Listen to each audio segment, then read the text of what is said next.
Fernando Alonso's amazing start to the season saw him propel himself as one of the hottest prospects on the grid in 2023, but that itself doesn't come without its own consequences for the team. Alonso's contract with Aston Martin leaves him jobless at the end of the year, and although everything points towards him signing an extension with the Silverstone-based team, that might not be for that long a period of time. The newest addition to the grid, Audi, is likely to pursue Alonso from 2026 onwards, by which time he'll be well into his 45th year of life. So, will we see the two-time world champion race this late in his career?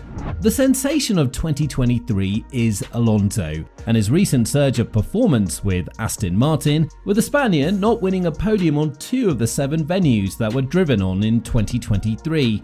It's safe to say that he put a thick shadow over Lance Stroll's head, as the owner's son is not able to get a hold of his teammate because he just lacks the pure pace and performance. But what's also very difficult to understand is how Alonso would trade what he has right now, a team that's probably the closest thing he'll have to winning a championship, with a squad that's yet to prove that they can be competitive straight off the bat. Well, that seems to be the newest and hottest topic in Formula 1, as Alonso has been approached by Audi. And all of these talks have been fueled by Aston Martin's statement that they haven't yet talked to the two-time world champion about extending his contract, and that is not currently on their minds. With the perfect scenario for the Silverstone-based squad currently seeing the daylight, there could be massive shambles in the ever-growing love for their fans towards Nando, and the lack of performance of Stroll could paradoxically see Alonso out of the team. Let's start with Mike Crack's statement on Alonso's contract, as the team principal was full of praise for the value and efficiency that Alonso brings to his team, but was very reluctant to say whether or not the two-time world champion will continue the collaboration with the squad. Even after Alonso was very close to securing his 33rd win in Monaco by being 1/10 of a second behind the pole position, and the call for wet tyres did ruin his race at the end, it's not certain that Crack believes in Alonso's long-term commitment, further sparking more debate about his future. When talking about this matter, the Aston Martin team principal said, "It's very difficult to say because it's such a relative competition that you also depend on the pace of others and you depend on yourself. So I think it would be risky to say that we will win one in particular or that will be close to winning." But when he was pointed out towards the fact that Alonso wants to continue the collaboration with Aston Martin beyond 2026, when the notoriously bad friend of Nando, Honda, will come back as their engine supplier, Crack's response was a bit unusual, as he went on to add, "It's good to hear that. He has said that he wants to be there for several years and we would be happy with that. I think the main thing, and this is one of the great qualities, is the desire he has to be in front and his motivation.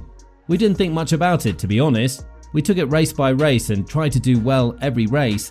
It's good to hear that, but we don't think too much about it yet. Let's make it happen." Now, everyone thought that if there was an issue between Aston Martin and Alonso's future collaboration, it would have been because of Alonso's bad vibes with Honda. We mustn't forget how Honda and McLaren's partnership ended in 2017, when Alonso described Honda's engine as a GP2 one. While the bad feelings were thrown away from both sides, with the Spaniard also willing to work with what Honda currently provides for Red Bull, this might not be the scenario after all. And whenever you see a dissatisfied driver in F1 right now, it's natural for you to relate it to Audi.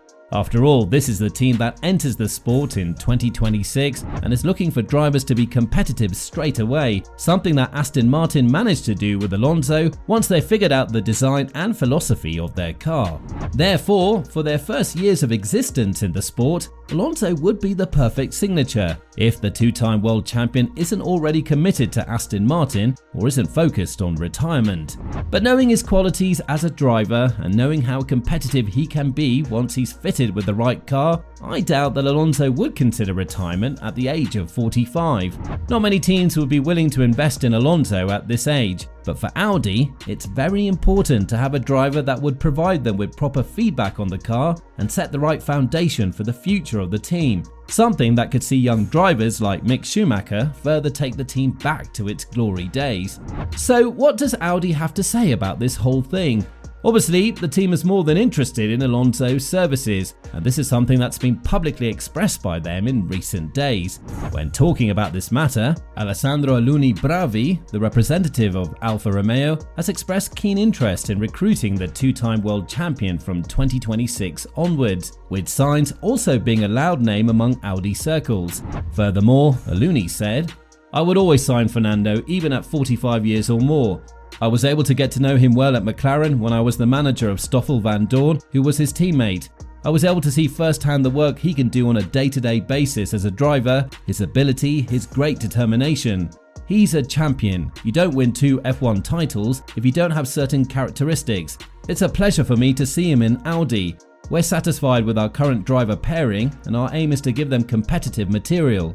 Obviously, I think Sainz is one of the best drivers currently in F1. He drives for Ferrari, and I think he's happy at Ferrari. We have to think about our drivers and give them all the tools to do a good job." Now, another thing that we mustn't forget is the fact that Alonso was part of McLaren and collaborated with Andres Seidl. And although it was a notorious time for the Spaniard, he's keeping the relationship with the now CEO of the team on a very good note. McLaren also lost James Key to Audi. So, with all the old crew gathering in the newest addition to the sport, we could very well see Nando set out on a new adventure, one that might be a bit more controversial and full of challenges compared to Aston Martin.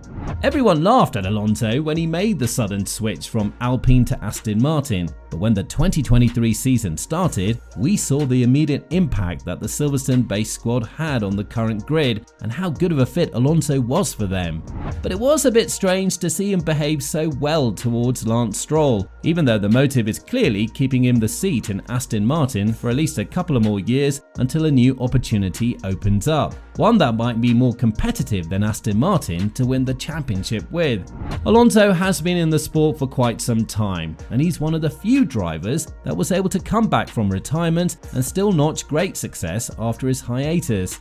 And with all of his recent statements, it's evident that Alonso won't give up on the quest for the 3rd championship, while everyone else would be willing to already give up at this point and just accept the fact that enough is enough. When talking about his future in Formula 1, Alonso echoed the belief of everyone else as he went on to add, "I don't know how long I will go on. I will never retire from motorsport, but from Formula 1, I will retire when it stops making me happy. At the moment, it's the opposite."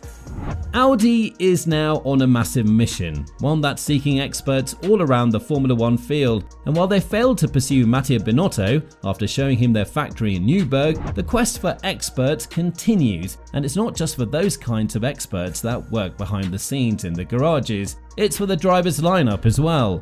And from what we've been able to understand, Audi doesn't want to deal with rookies or newbies due to the harsh competition out there, and they would rather sign a 45-year-old driver than invest in a rookie that would struggle to put the team where they projected themselves in the first couple of years, fight for a championship. So, will Alonso embark on this journey later in his career? Only time will tell.